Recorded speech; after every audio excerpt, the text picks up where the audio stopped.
Today's webinar is titled Financial Planning for Young Alumni. Our presenter is Joe Boyd, an RIT chemistry alumnus from the class of 2004 and Vice President and Financial Advisor at Brighton Securities, an independently owned financial services firm serving clients in Rochester and around the country for more than 40 years. Following his time as a QA/QC chemist and project engineer, Joe has been in the financial services industry for 7 years, 6 years of which have been at Brighton Securities. As a scientist by training, Joe applies a data-driven, detailed, and thoughtful approach to financial advising. He specializes in critically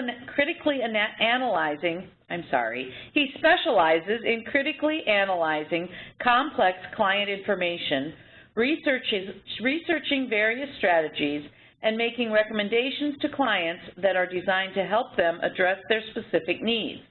He wants his clients to know not only what investments they have, but also why they have them. Joe is a valued volunteer at RIT and has frequented Rochester Alumni Chapter events. He lives in Victor with his wife, Becca, and values his family time with their son, Aaron, and daughter, Elodie. Joe, take it away. Thank you very much, Lydia, and thank you everyone for joining us today. I hope that everybody that's joining us will participate and have a lot of questions for us. I know this is not always the most interesting or exciting topic, but I believe that this is very important for everybody from a fundamental basis. One of the things after getting into this business that I realized is that there isn't a lot of basic or fundamental personal finance classes or lessons that we learn, whether it be in high school or college. And so to start off with kind of the basics and the foundational things first, I took this as a great opportunity once invited by RIT, and I hope that you'll all get a lot out of it and look forward to participating. Do they all see everything I see? All right, so let's start off with the presentation. And the first slide, what I always ask my clients is, what's important to you? Before starting off any meeting with a new client or an existing client, just confirming what's important, has anything changed, because everybody is unique, everybody's situation is different. And as you see from the quote below by Benjamin Franklin, if you fail to plan, then you are planning to fail. And that's applicable not just in your personal finance and investments, but a lot of things in life in general. I mean, if for any people on the line that might be engineers or project managers, you know that having a plan as to what the end result is going to be will significantly improve the chances of achieving that success versus just trying to say, okay, let's try and build a house or a building without going through that planning process. The next slide shows the components of financial planning. And we'll be going through the consumption and savings planning section, the debt planning, talking about that, the insurance planning and liquidity planning, primarily for this session. And then for the next session, part 2, we'll go into a little more in depth on the investment management, retirement planning, and then how that all helps towards your financial security. And Joe, if we can take 1 minute, because we do have the answers into that pre-webinar polling question, and it looks like, interestingly, that there's a fairly even spread as far as what people feel is their biggest concern right now. It may be weighted a little bit more to the idea of income not being high enough to cover expenses and some pretty big purchases coming down the pike in the near term. Okay. So first, let's start with the basics. We all may have heard when we were younger, or even now, have a budget, use a budget, stick to a budget. And while it's great advice, unfortunately, a lot of people have never been really taught or shown how to have a budget or start a budget. And if you haven't, don't feel bad, because even clients who are close to retirement that I meet with have never gone through the budgeting process. And the reason why this is so important is because as we plan for retirement, we essentially need to be planning what kind of income do you need to have or to be able to generate in retirement to cover all your expenses and all your other financial objectives. So the younger you are, by starting off with a good habit of having a budget and trying to stick to a budget, I think is very valuable. You know, people who have a business background or took some business classes in school may be familiar with, you know, these personal statements that are known as an income statement, a cash flow statement, or a balance sheet. And a balance sheet is essentially another way of saying your net worth. You know, what is your assets after all your debts are paid off, and the asset or your net worth after all your liabilities are paid off from the assets that you have. And, you know, one of the things that I would have you all consider is managing your personal finances similar to how a business owner would manage their business finances. And by understanding what kind of income that you have, what the different sources of income are, when they are expected, and how that relates to your expenses on the cash flow statement side, this will give you better control over your personal finances. And lending back to my quality assurance, quality control days, you know, when we would measure the lab equipment that we were using to make sure that any samples that we were analyzing during the production process were within spec, we always needed, in the beginning of our shift, to take a standard and run that standard to make sure that the readings were accurate. And by measuring it on a daily basis, or twice a day in that case, we were able to control the results of the output. And that's essentially what these personal statements should be able to help provide all of you. And Joe, we're going to point out to our audience that we do have a second polling question up. Some of you are answering that right now. We'll tell you two things. One is that we cannot tell who has answered what in the polling questions. And that is also, this is also an exercise in how, in some cases, financially, people just have to be really honest about where they are. And we encourage you to be honest when you're looking at those polling questions as to exactly where you are in your financial situation. Yeah, I mean, I guess I'll share with everybody my personal financial situation. When I started off at college at RIT, I was actually in a very good financial situation just because I made a lot of good decisions, even though I didn't have some specific guidance from like parental figures. However, for personal reasons, I started making some very bad financial decisions, and ultimately that led to having to dig out of a pretty serious hole. And while today I'm fairly comfortable from a financial standpoint, it took a lot to get there, and it really didn't start making progress until I finally admitted to myself what I needed to do and admit to myself the kind of financial situation that I'm in. So Lydia brings up a great point that, you know, there's nothing to be ashamed of, nothing to be worried about. Everybody is different. Everybody has, you know, different situations. So once you address it and say, this is what I want to fix, or this is where I want to be, that's, you know, the hardest part sometimes. So for the budgeting side, you know, one of the things that I use is an app called mint.com. And Mint is, you know, is a free program provided by Intuit, which makes TurboTax and Quicken or QuickBooks. And by entering in your login and your password, it's able to extrapolate the couple months worth of historical data to help you with an initial budget, and you'll have to go through there because it doesn't do a perfect job of identifying budget line items. But that's at least a tool to help you monitor on a regular basis where you stand in regards to your income, your expenses, and how much your income may or may not be exceeding your expenses, or vice versa. And, you know, by monitoring it, it does give you a personal way to make sure that if there are erroneous charges that are occurring, you know, you catch it earlier than later. But my wife and I encourage this for my clients as well, use it to, again, control our finances so that we know that we're not spending too much in one particular item. Some clients of mine, when I first met with them, they said, you know, geez, we're not spending money on really anything. We use a lot of coupons. I don't know where all this money is going. and I asked them to just track it for a couple weeks.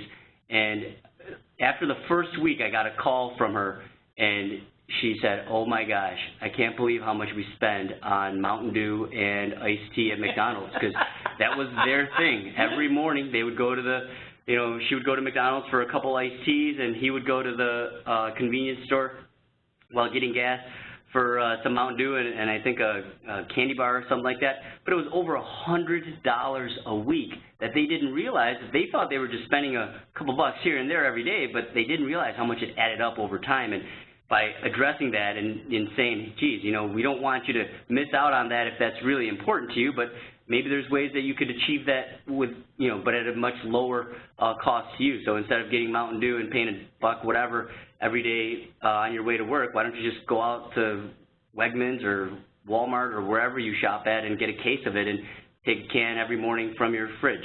So these are some of the good habits that will help you hopefully shed a light on where your money is going and get a little better control of things. And for those that I saw that responded, you have some major purchases coming up, or you feel like your expenses are at or above what your income is, this budgeting process will help you see, where you might be able to cut back. If any of you are, hopefully none of you are working for like a cable company, but that's kind of one of the easy things for me to pick out first is I tell a lot of clients, how badly do you really need cable? I mean, a lot of you may be familiar with Netflix and Hulu and Amazon Prime Video, and those are very economical ways to still get the entertainment content that you want on demand, but at a much lower cost than what typical cable costs. Now, I think everybody will admit that you need kind of internet nowadays, so you can't really reduce that. But another item might be car insurance. A lot of people may not be familiar that at any point in time, you don't need to wait till your policy is up, but at any point in time, you can call up Geico, Progressive, Allstate, whatever insurance company is out there, and try and get a competitive quote. Let them earn your business, because at the end of the day, if you don't do anything, there's actually a formula out there that the insurance companies utilize to score how responsive you are to increases in prices. And they use a lot of metadata out there, from magazine subscriptions to where you shop, from credit card companies and things like that, to determine how much they can increase your premium each month or every 6 months or annually to get away with, before you'll consider switching. And that's another place where a lot of clients have been able to find savings, to make sure that you're not paying more just because, even though you haven't had any accidents or anything like that.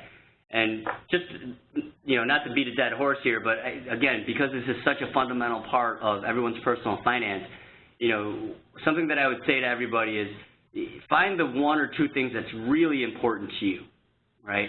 And feel free to spend money on it. Now, don't get carried away, but feel free to spend money on it. And everything else that is not as important, try to spend the least money as possible on that. And to give you a personal example, for my wife and I, she's a registered dietitian, and so eating healthy and eating organic and range-free, this, that, and the other, is very important to her and to me and our children. So that's really our biggest, our second biggest after our mortgage, I should say, on a monthly basis. And everything else, we don't really spend any money on. I mean, we're fortunate that we don't have to spend money on daycare, but I don't go out to lunch and spend $10, $15, $20 a day on lunch.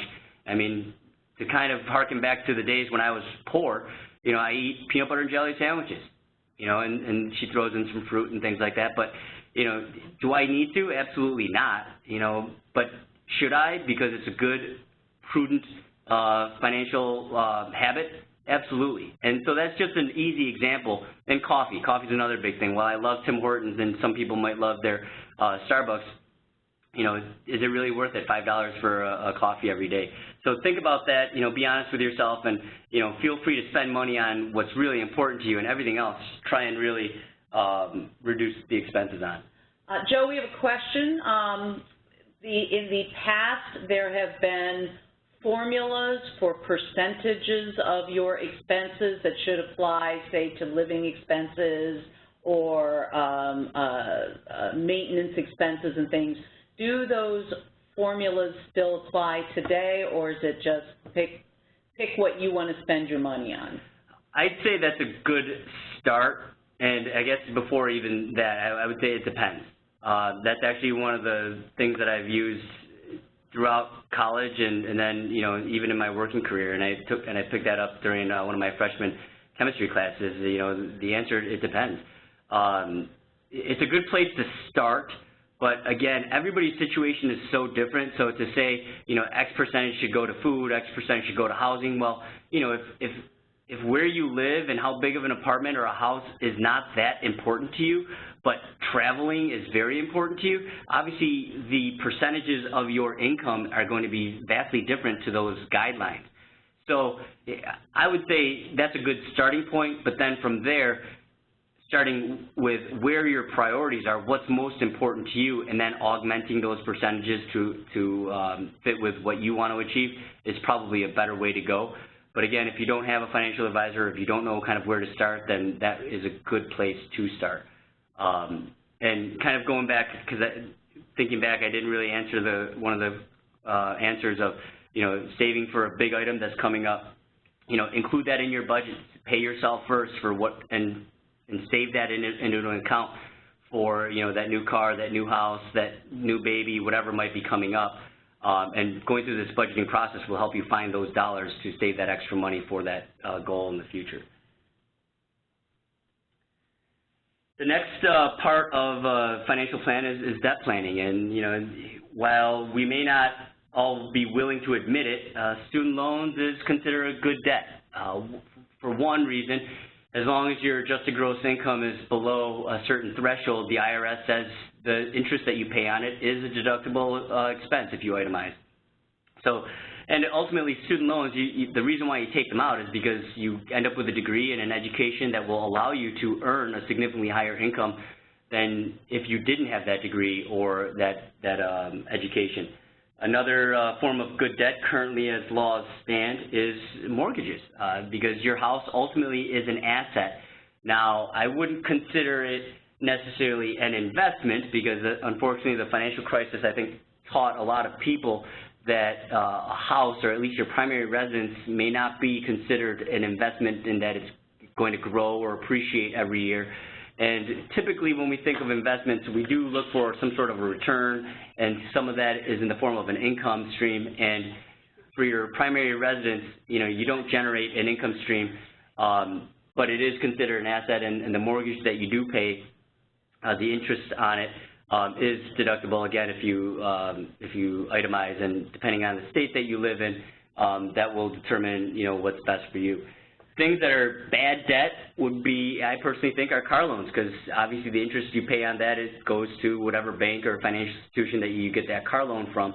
And also cars, you know, unless you have like a collector's item, you know, I think most of us, whatever our primary cars are, we probably understand that, you know, you have to pay insurance on it, you have to pay maintenance on it, you have to put gas in it, and the value of it continues to go down. So, you know, I don't personally consider that as a good debt, but it's unfortunately, you know, a necessary component of our lives in today's society. And then last but not least, you know, credit card debt is by far probably the worst kind of debt that you can have. And if you don't have a personal reserve or savings account, then, you know, you may need to put things on credit card. And getting out of credit card debt is probably one of the biggest things to try to do to start off and getting in a good financial position. A lot of times clients will come to me and they'll have like $20,000 in the bank, and they'll have like $10,000 in credit card debt that they're paying down on a monthly basis, and I'll say, why do you have this credit card debt? And they say, well, you know, I'm paying it off over time. And I said, well, what do you have all this money over here in savings for? And they'll say, you know, well, I want to have personal savings. And you know, in that, you know, short example, typically the credit card interest rate is, you know, anywhere from 14 to 25%. Typically, and the interest that you're getting on a savings account is typically less than 0.5%. And so for a lot of people, the way that you can make money is by not having to spend that expense of a high interest rate. And so I typically recommend to take that extra savings and put it towards the credit card debt and not pay that interest payment as you go on. Joe, we do have one question that's come in. Is there a threshold for student loans to be considered good debt versus bad debt? Do you get a point where they're no longer good? Yeah, that's a great question. So when I meet with my clients, again, based on your personal financial situation and your tax bracket and everything else like that, but as of, and don't hold me to this, but I'm going to try and use my memory the best I can. I believe the threshold is $110,000 if you are married filing jointly. That if you have an adjusted gross income above that, then student interest is not deductible if you itemize. And so if I have a doctor client who comes to me and has student loans, and he says, hey, with this extra money that I have, what should I put it to? Should I put it in my retirement account? Should I put it towards my student loans? Should I put it towards my mortgage? Obviously, the easy answer for me would be, say, put it towards your student loans, because it's now not as a good debt. It's still valuable because it's allowed them to become a doctor, but you don't get the deductibility of that interest. So that's where I would say to look, is once your income goes above that threshold, then that's when I would say put that extra money towards your student loan payment versus your mortgage payment or another payment. Okay. And again, it's going to depend as well on the interest rate. So for whatever reason, when I went to school, my student loan interest was like less than 3%, and I think nowadays a lot of interest is like 6% or higher. And so if that's higher than your car loan, then I would say definitely pay down your student loan before your car loan, because that's a higher interest payment as well. Insurance planning. Now, insurance is something that I personally, although that's the area that I started off in, and I think it's very important, just like everybody else, it's one of those necessary evils where you need to have it. If a lot of you are familiar with the insurance, medical or healthcare insurance, a lot of you hopefully have some form of disability insurance through your employer, or if you don't, maybe some personally.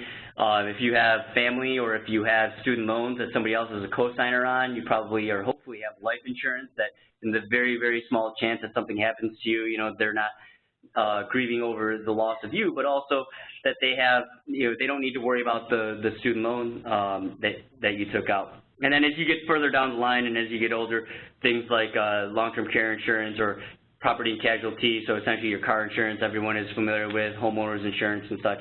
And then other insurances down the line, if you were like a business owner and things like that. But, making sure that those bases are covered, because I think everybody will agree that health insurance is pretty important, and it gets more important the older that you get, because the older that you get, the more things go wrong with you. And at the young or old age of 38, I can, testify to that. Every day I feel like, there's more aches and pains that come along. And so having that medical insurance is very important. And, up until recently, I'll just share this personal story. I have short-term disability, and we didn't have long-term disability through our work. And I had a situation where I had a concussion, and I was out of work for 2 weeks. I probably should have been out longer, but I wanted to get back to work.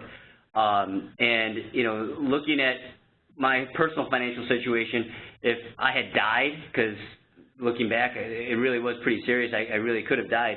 My family would have been fine financially. But if I had ended up in a, unfortunate situation where I ended up a vegetable or wasn't able to come back to work for a couple of years, there was definitely a gap there where after, the short-term disability and going through savings, it would have been a requirement to change our lifestyle. And so, we don't like to have to pay the premiums for them on a regular basis, but it's one of those things that you need to have to, once you have these bases covered, then you can, move up the pyramid to the investments, planning and saving for retirement as well. Which kind of brings us to, the liquidity planning. And one of the things that people answered is, they do have income in excess of their expenses, and other people have said that, they feel like they're drowning. And other people have said that, it's right about there. There's not really a lot left at the end of the day. again, that's where I would say, based on your personal situation, you know, you may have heard the guideline that you should have 3 to 6 months of savings, and what I would say again is, you know, that depends on your personal situation and where to fall in that range. If you're my wife, you need to have much more in savings to be able to sleep at night than I do personally, and, you know, in marriage we call that compromise, where she gets her way, so that we can both sleep at night. And to have that short-term savings is important because, you know, invariably things come up all the time in life, and to be able to have money to pay for those things that come up, and I'm sure a lot of you can think of them off the top of your head, is very important, because you don't want to have to put that on credit card. You don't want to have to worry about paying that interest, and you want to be able to have that financial freedom of saying, you know what, this sucks, but at least we have the finances to be able to cover it, and, you know, you draw down your savings a little and you build it back up.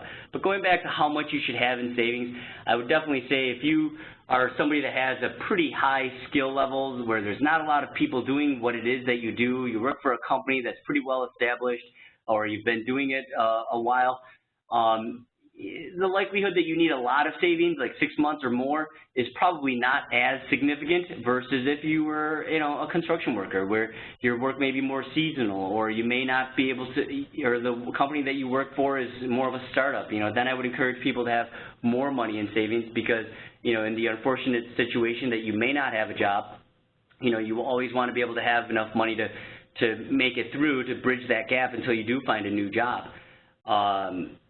And then from there, once you have your short-term savings established, the next step would be coming up with a medium-term or intermediate-term savings. And a good vehicle for that would be like a Roth IRA. And the reason why I like Roth IRAs is, and again, assuming that your income limit is below a certain income threshold, and I believe it's like $173,000 if you're single or married filing jointly. Sorry, I don't remember off the top of my head. I'm going to blame the concussion on that one. The Roth IRA allows you to put money in on an after-tax basis, and, you know, you can put it into investments, whether it be growth or more safe type investments. But if in the event that you need to take money out, whether it be for a first-time home purchase or for an emergency that comes up above and beyond what you have in emergency savings, you can take those funds out. Whatever you put in, you can take out, assuming that the balance is there, without any tax penalty, without any other penalty or taxes that you owe on it. So to give you an example, if let's say in 2015 you put in $5,500 into a Roth IRA, 2016 you put in, you know, the beginning of the year you put in another $5,500, and you have a home, first-time home that you want to buy, and that's coming, the closing is coming up, and you need, you know, an extra $7,000, or even $10,000 or $11,000, but the value of your Roth IRA is $12,000, you could take up to $11,000 out without taxes, without penalty, and that's why I like the Roth IRA as an intermediate term. And hopefully, if you don't need to take that money out, then it's still earmarked for a long-term retirement savings vehicle as well. Okay, Joe, we got another question here, and I think it's balancing the savings versus debt. What is your advice with retirement saving as soon as you start a job? After paying minimum student loan payments, is it worth it, minimum student loan payments, is it worth it to put extra money into retirement early, or rather than putting more of it against student loans? Again, I'm going to default to my answer of it depends. So even though mathematically, right, I mean, all the advice people will say that if all advisors will probably say, or hopefully good advisors will say, that if you're getting a match on whatever contributions that you put into your 401k, absolutely, at least minimum, do whatever you need to get the maximum match from your employer. Now, if you have excess funds available after that, then it's going to come down to, you know, can you sleep at night knowing that you have these student loans? And the fact of the matter is some people just are adverse and abhor debt. And a lot of this comes to your personal situation and how you grew up, because some people grew up with it being, you know, drilled into their head that debt is bad, do never take on any sort of debt, no matter what debt it is. And so they come to me saying, I can't handle sleeping at night knowing that I have this debt, so I'm going to pay the extra money on my car loan, on my student loans, on my mortgage, instead of putting it into my investments, which, you know, mathematically speaking, have the potential to grow much greater than whatever interest that they're paying. So that's where my advice says it depends. If it doesn't matter to you and all you're looking at is the math, then where's the best place to put my money and give me the best return potential, then I would say once you get your full match from your 401k, then I would say look at putting money into a Roth IRA so that you're still funding a long-term retirement vehicle while also providing a funding vehicle for intermediate funds if you need them above and beyond your extra savings that you've established. Then yes, put it towards, you know, your additional funds towards your 401k as well. Is there another question? Yeah, we just had one pop up. What would you consider a good percentage to put on 401k when you are in your early 30s? Is 5% okay, or should I try to organize my budget to put more than 5% in? Sure. Again, another good question, and again, I'm going to lead with it depends. So if the 5% is what you need to get the first, you know, the full match from your employer, if you have a match, then that's a good start. If you need to put in 10% to get 5% based on the match formula, then you should be putting in 10% and then adjusting your budget accordingly. And, you know, you bring up a good point in this question. Can I see their name? Your name is Larissa. Yeah. You bring up a good question, Larissa, and something that I probably should have touched on in the beginning of this is, you know, a lot of us have heard the saying, you know, time is money and money is time. Well, I can tell you that from my experience, and a lot of you who may be older as well will probably agree with me that, you know, time is actually more valuable than money. Because the older that you get, you know, the more you realize you have a finite amount of time. And when you're younger, you feel like you have, geez, it's going to be forever till you get to retirement. It's going to be forever till you need to worry about this kind of stuff of saving and things like that. But the truth of the matter is that time goes by quicker and quicker the older that you get. And you know, the good news is that the older you get, typically the more money that you have the capacity to make, and you can always make more money, but you're never going to be able to make more time.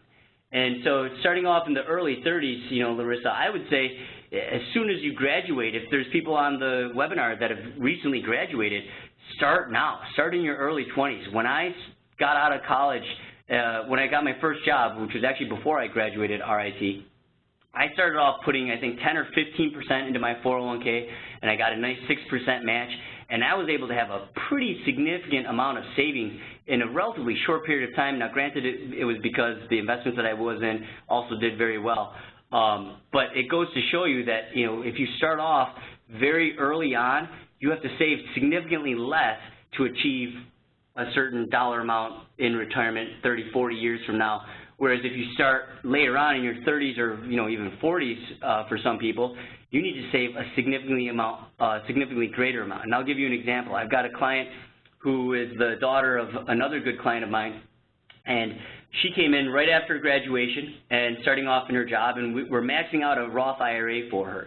And mathematically, even being conservative, we showed that how she was going to be able to be more than a millionaire just in her Roth IRA, not taking into account her 401k, just by maxing out $5,500 a year for the next 44 years, because she's 22 right now, or maybe I should say 45 years, because retirement age for a lot of people our age will be 67, full retirement age.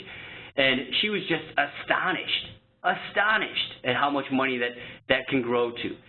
Conversely, I've got clients who are significantly older and have delayed putting money into their retirement account, and now that his kids are graduated from college, now that he's, you know, making good money and he doesn't have a lot of expenses, he needs to save $1,000 a month to even be on the lower end of the range of what he needs for retirement. So would you prefer saving $5,500 a year or $1,000 a month because you waited 10, 20, 30 years to start saving for retirement. And so, Larissa, going back to what you said, the earlier that you start, the better off that you are and the less that you would need to save. And the later that you start, the more that you're going to need to save in order to catch up, because you lose that time as time goes by. And the more that you can save now, the less that you'll have to save later on. And again, another example of that is I've got some clients that live down in New York City. She's an engineer. He was an engineer. Now he's a teacher down there. And because they did such a good job saving in the first 10, 15 years of after graduating from college, they don't need to save any more than what they're saving right now, which frankly is not a lot to achieve their goals in retirement. And to go, a step further, which we'll go into more detail in the next webinar, a lot of that of how much you need to be saving is going to be dependent on how much that you need to have in retirement. And that's why going through a planning process of where am I today, where do I want to be tomorrow, how much am I saving, and what kind of reasonable growth could we expect based on the risk that I'm comfortable taking in the stock market or with my investments. All those components go towards confirming how much you should be saving. But that's a good start. Next question, is there an advantage other than taxes between Roth versus regular IRA? There are other advantages. Again, the one that I already went over, meaning of that you can take the money out without taxes or penalty. Because if you put money into a 401k and you take the money out before 59.5, you will have to pay a 10% excise tax, and you will have to pay taxes as ordinary income. So if you're in the 25% marginal tax bracket and you take out $10,000, $2,500 of that is going to Uncle Sam, and then 10% of that is going to an excise tax, and you're going to end up with a significantly less amount that you get to actually keep. So that's why a 401k is really tailored primarily to be a long-term savings vehicle, but because of the feature of being able to take the money out in without penalty or tax liability because you've already paid taxes on it, a Roth IRA is a good funding vehicle. Also, once you do get into retirement and you've done a great job saving for retirement, a lot of clients don't need the money from their IRA quite yet, but Uncle Sam will want their tax money sooner or later, and starting at 70.5, there's what's called an RMD, a required minimum distribution, that if you talk to your grandparents or parents and they're in a fairly comfortable financial situation, you may hear them talk about it and kind of complain of, geez, I hate that the government's forcing me to take money out of my retirement account even if I don't need to, and it's because the government wants to get their tax out of it eventually. And so there is a required minimum distribution from an IRA or a 401k, but there is not a required minimum distribution from a Roth IRA. And something that I might even tell everyone is that if you were to go to your parents or grandparents or people that you know that are fairly financially comfortable and ask them, if they know anything about a Roth IRA or if they would recommend it, I'm willing to say that a lot of them would probably say, yeah, I wish I had done more, or I wish I could have done a lot of this when I was younger as well. Okay, we got a couple more investment level questions here. What should you do if your employer doesn't offer matching? I have a Roth IRA started, but I'm worried that I'm not doing enough. So if you do not have a match from your employer, then again, it depends. So if you're doing a Roth IRA, I think that's fantastic. Max that out if you can. If above and beyond that Roth IRA max, you can save more. Depending on your 401k and the lineup that you have, I would argue to say that most larger planned employer-sponsored 401ks have lower costs associated with them. So you may be better off being able to grow your investments in a 401k versus an IRA because, I'm willing to admit that depending on what you invest in your IRA, it could be a higher cost. And at the end of the day, while I make money and my livelihood is dependent on the commissions and the fees that I generate on my investments, I'm more than happy to admit that, it's not always in the best interest of my clients to put money into an IRA or to put money and not put money into their 401k. But if through an analysis and seeing the investments that they have available in their 401k, and if they're not good investments for whatever reason, and the costs of the investments are relatively comparable or higher than what they could get in their own IRA, then that's a situation where I would say max out your IRA. And if after maxing out, let me take a quick step back, because if you're maxing, the most you can put into an IRA or Roth IRA combined is $5,500. So you can do $5,500 into an IRA or a Roth IRA, or you can do $5,500 into, let's say $3,000 in one and $2,500 in another. But if you do have a 401k available to you, putting money into an IRA will not benefit you because you won't be able to get the deductibility because you have the ability to participate in an employer-sponsored plan. So there's a lot of rules and caveats. So I guess, going through all that information, the summary of that would be put as much money into your Roth IRA as you can until you max that out, then put money into your 401k if you can put more money into that. Because if you're maxing out your Roth IRA, you're not going to be able to get the deductibility into an IRA because you have the capacity to participate in an employer-sponsored plan. Okay, let's see if Joe remembers where he is in his webinar. And we'll come back. We do have a couple more questions, but we'll bring those back up at the end. Sure. And, so the next slide of the investment management and retirement planning, I'll be going more into detail on the next webinar, but there's a lot of terminology in everybody's industry, right? And, one of the things that I've learned from my chemistry days is, a term called nomenclature. Essentially, what do you name things, right? The terminology that we use. And in the investment community, I think that they use a lot of terminology to try and make themselves feel smart and, try to make it sound more complicated than it really is.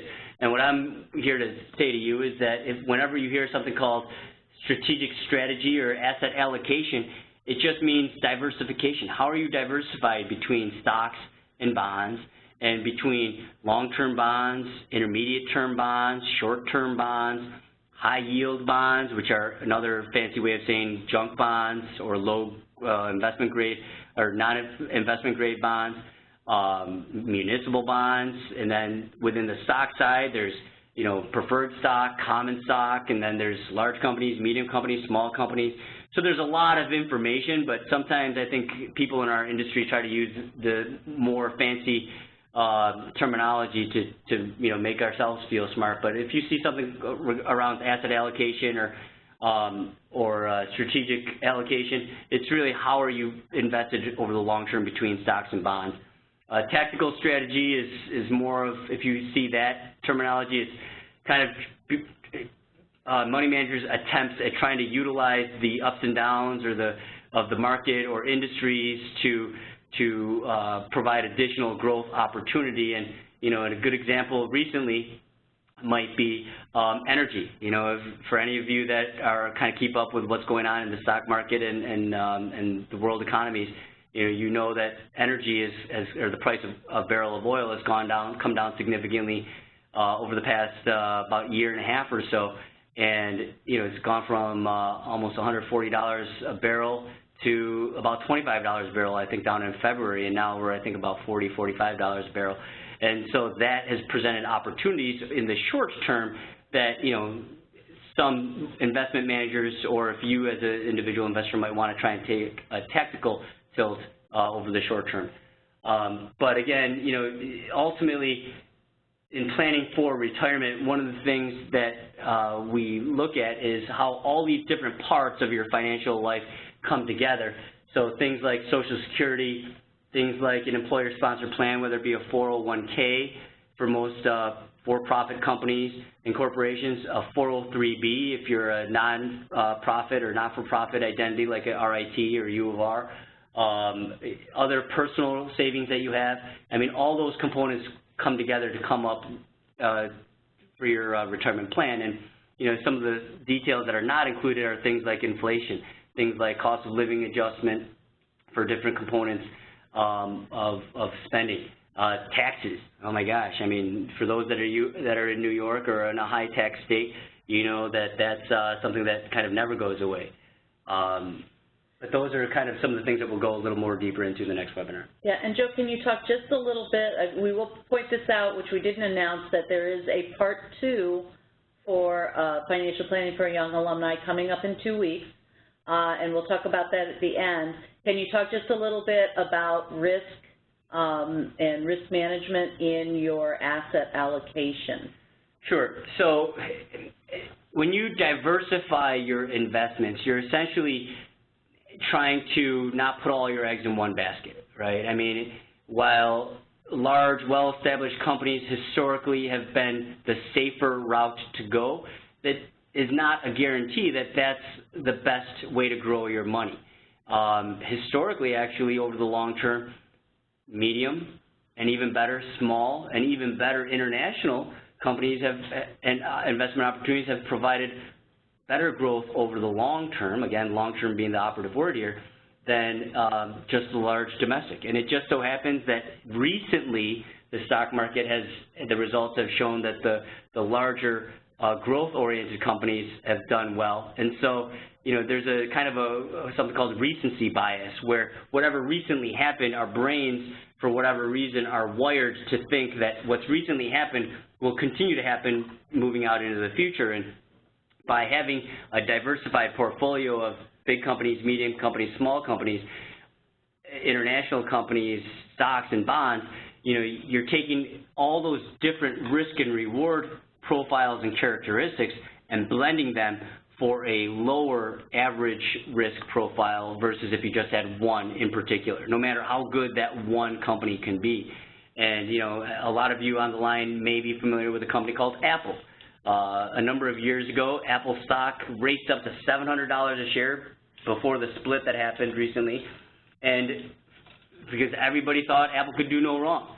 And then Apple turned around and came down to about $485 a share. Now, did anything change materially? Well, somewhat. Steve Jobs did pass away around that time. But other than that happening, did anything change regards to the revenue, the products that they were selling, regarding the financial situation, the sales? I would argue no, but the feeling, the sentiment of how people felt about that company affected and influenced the stock price. And for you know, people who were invested in that stock, no matter how good of a company that they believed that it was, you know, endured some losses. Now, over the long term, since then they've recouped those losses and are now experiencing gains still. But that's an example of no matter how good of a company or an opportunity that there is, you know, every single one of them is susceptible to the feelings or the sentiment of the investors. Estate planning and the next one, tax planning, you know, the disclaimer here is seek professional advice from attorney and a tax preparer or CPA.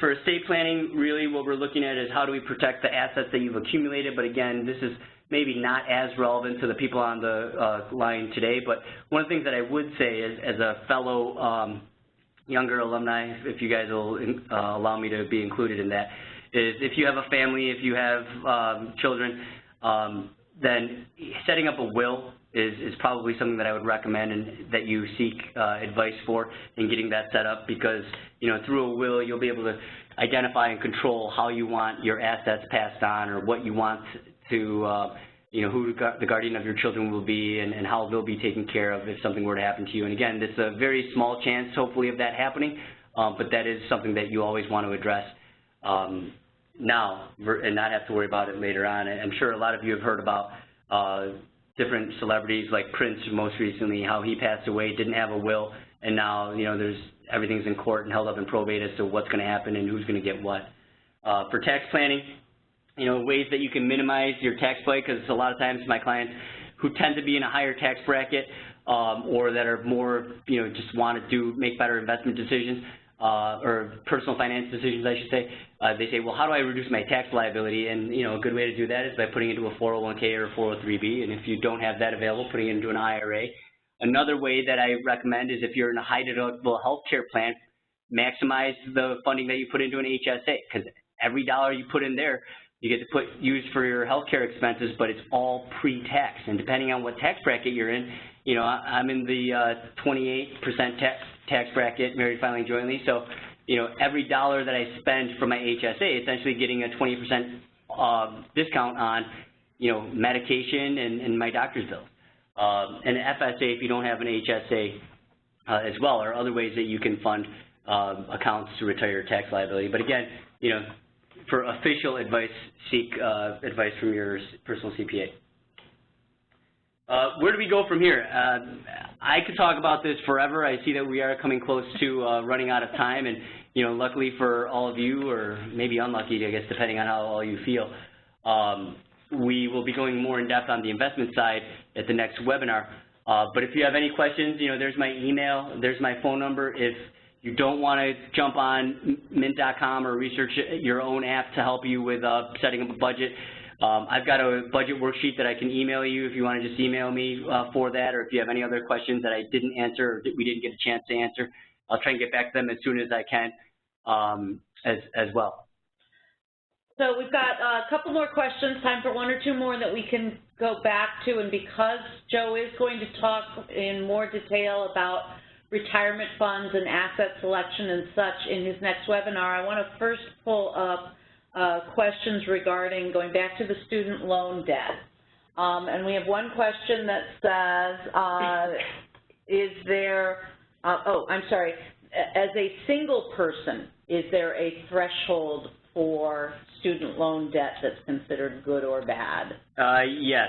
I don't know off the top of my head what that dollar amount is, but if you email me, I can tell you, or you can Google it as well. Okay. And secondly, do you have strategies or what the best way to start paying off student loans? Kyle says he has many private and federal loans scattered all over the place.